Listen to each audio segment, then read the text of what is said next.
ಪಾಂಗಳದಲ್ಲಿ ಸಂಘರ್ಷದ ಬಳಿಕ ಈಗ ಪರಿಸ್ಥಿತಿ ಹೇಗಿದೆ? ಧರ್ಮಸ್ಥಳದಲ್ಲಿ ಸದ್ಯಕ್ಕೆ ಪರಿಸ್ಥಿತಿ ನಿಯಂತ್ರಣದಲ್ಲಿದೆಯಾ? ಪಾಂಗಳ ಸಂಘರ್ಷಕ್ಕೆ ಸಾಕ್ಷಿಯಾದ ಭೂಮಿ, ಆ ಭೂಮಿ ಈಗ ಹೇಗಿದೆ?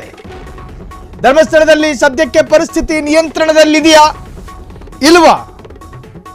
ಹೌದು, ನಿನ್ನೆ ರಾತ್ರಿಯೇ ಪರಿಸ್ಥಿತಿ ನಿಯಂತ್ರಣಕ್ಕೆ ಬಂದಿದೆ. ಯಾರು ಗಡಿಬಿಡಿ ಆಗೋದು ಬೇಡ, ಗಲಿಬಿಲಿ ಬೇಡ, ಆತಂಕ ಬೇಡ, ಗಡಿಬಿಡಿ ಬೇಡ, ಗಾಭರಿನೂ ಬೇಡ. ಪೊಲೀಸರು ಪರಿಸ್ಥಿತಿಯನ್ನ ತಿಳಿಗೊಳಿಸಿದ್ದಾರೆ. ಆದರೆ ವಾತಾವರಣ ಮಾತ್ರ ಬೂದಿ ಮುಚ್ಚಿದ ಕೆಂಡದಂತಿದೆ. ಪಾಂಗಳದಲ್ಲಿ ನಿನ್ನೆ ಸಂಘರ್ಷ ಆಗಿತ್ತು, ಆದರೆ ಈಗ ಪೊಲೀಸರು ನಿಯಂತ್ರಣ ಮಾಡಿದ್ದಾರೆ. ಹಲ್ಲೆಕೋರ ಆರೋಪಿಗಳ ಪತ್ತೆಗೆ ಪೊಲೀಸರಿಂದ ಕ್ರಮಗಳು ಕೂಡ ನಡೀತಾ ಇದೆ.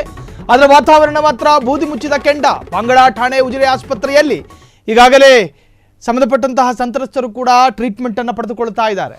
ಈಗಾಗಲೇ ಸಾಕಷ್ಟು ಪರವಿರೋಧ ಚರ್ಚೆಗಳು ಕೂಡ ಆಗ್ತಾ ಇದೆ. ಒಂದು ಕಡೆ ದಾಳಿ ಮಾಡಿದವರ ಪರ ಒಂದಷ್ಟು ಜನರ ವಕಾಲತ್ತಾದರೆ, ಮತ್ತೊಂದು ಕಡೆ ದಾಳಿಗೆ ಒಳಗಾದಂತಹ 3 ಯೂಟ್ಯೂಬರ್ಸ್ಗಳ ಪರ ಒಂದಷ್ಟು ಜನ ಕ್ಯಾಂಪೇನ್ ಮಾಡ್ತಾ ಇದ್ದಾರೆ.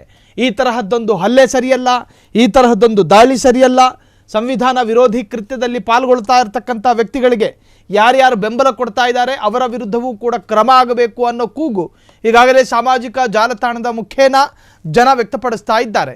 ಒಟ್ಟಾರೆ ಗಡಿಬಿಡಿ ಗಾಬರಿ ಪಡುವ ಅವಶ್ಯಕತೆ ಇಲ್ಲ. ಧರ್ಮಸ್ಥಳದ ಪರಿಸ್ಥಿತಿ ಈಗ ನಿಯಂತ್ರಣಕ್ಕೆ ಬಂದಿದೆ. ಯಾವುದೇ ತರಹದ ಪ್ರಕ್ಷುಬ್ಧ ವಾತಾವರಣ ಅಲ್ಲಿಲ್ಲ. ಪೊಲೀಸರು ಈಗಾಗಲೇ ನಿಯಂತ್ರಣಕ್ಕೆ ತಂದಿದ್ದಾರೆ ಪಾಂಗಳ ವಾತಾವರಣವನ್ನ. ಕ್ಷಣ ಕ್ಷಣದ ಸುದ್ದಿಗಳಿಗಾಗಿ ಫ್ರೀಡಂ ಟಿವಿ ಸಬ್ಸ್ಕ್ರೈಬ್ ಮಾಡಿ, ಲೈಕ್ ಮಾಡಿ ಹಾಗೂ ಫಾಲೋ ಮಾಡಿ. ಹೊಸ ಸುದ್ದಿಗಳ ನೋಟಿಫಿಕೇಶನ್ಗಾಗಿ ಬೆಲ್ ಐಕಾನ್ ಮೇಲೆ ಕ್ಲಿಕ್ ಮಾಡಿ.